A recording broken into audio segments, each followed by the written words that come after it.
To remove and install the front drive shaft on your RZR XP, follow these steps. Park the vehicle on a flat level surface, ensure it is in park, and remove the key. Next, loosen the lug nuts while the vehicle is on the ground, but do not remove at this time.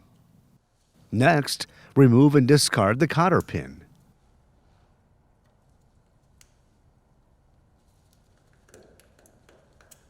Loosen the wheel hub castle nut.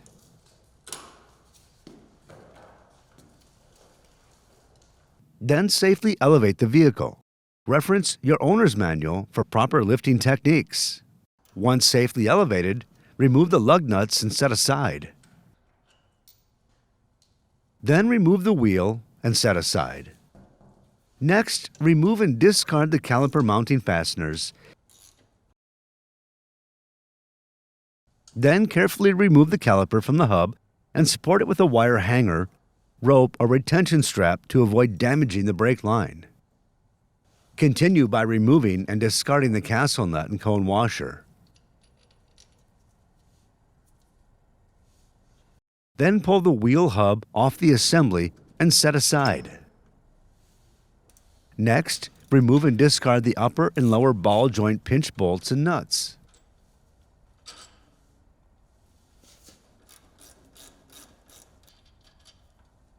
Then lightly tap on the bearing carrier to separate the upper ball joint end from the bearing carrier. Next, pivot the assembly down to separate the drive shaft from the bearing carrier. Then, with a short, quick pull, remove the drive shaft from the gear case. Next, clean the anti-seize off the axle splines using a clean shop rag. Then, inspect the threads and splines on the axle for nicks or burrs and replace if needed.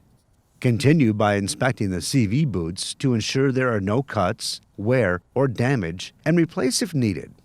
Then, inspect the drive shaft O-ring for wear, cracks, or other damage, and replace if necessary. Next, remove and discard the compression ring on the drive shaft. Then install a new compression ring into the groove on the end of the drive shaft and ensure it is fully seated. Next, put anti-seize on the gear case and splines of the drive shaft. Then install the drive shaft in the transmission. If necessary, use a rubber mallet to tap the outboard end of the drive shaft. Next, install the wheel hub assembly to the bearing carrier.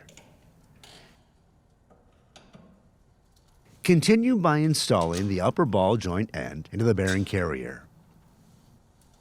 Then install new upper and lower ball joint pinch bolts and nuts.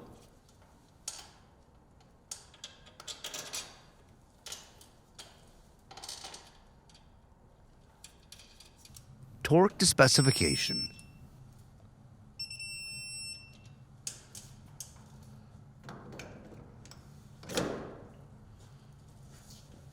Next, install a new cone washer and castle nut. Ensure to install the cone washer with the domed side out.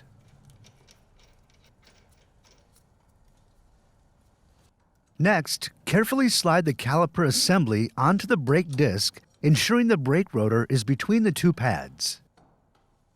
Before continuing, ensure any items used to secure the brake caliper are removed from the wheel well. Then, install new upper and lower caliper mounting fasteners and torque to specification.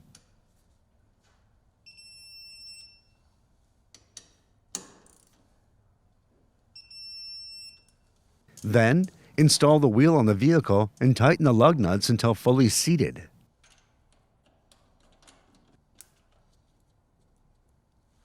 Then, safely lower the vehicle until the tires begin to touch the ground.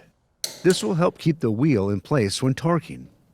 Once lowered, torque the lug nuts to specification in a crisscross pattern.